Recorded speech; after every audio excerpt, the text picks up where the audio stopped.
Hindi Sara, ko ako ni imuhang amahan. Hinungdom pa ba ka sa kuha kay basin mabulok ko din ni. Wa, intawan ko day. Anak ko, sige ka ginatrabahoan na namo. Kada adlaw. Di na ko makatulog kay maguna-una ko.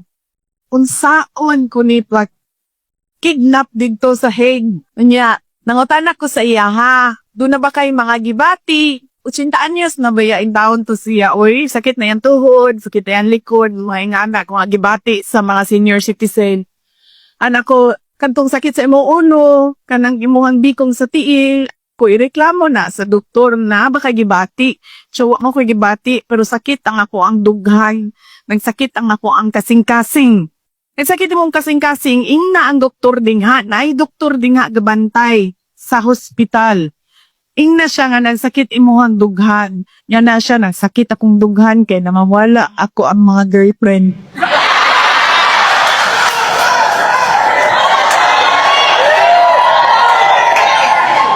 Ngun ko sa iya, ko ayaw kaguol. Ayaw kaguol.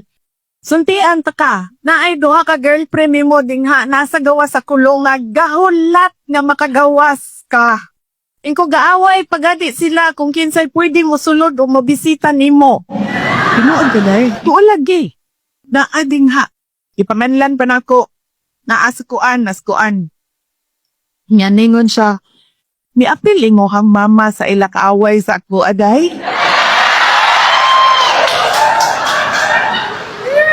Ako ko saya. Ingon akong mama, tiguan na daw ka o chitaan niya sa daw ka. Di nga daw siya nimo.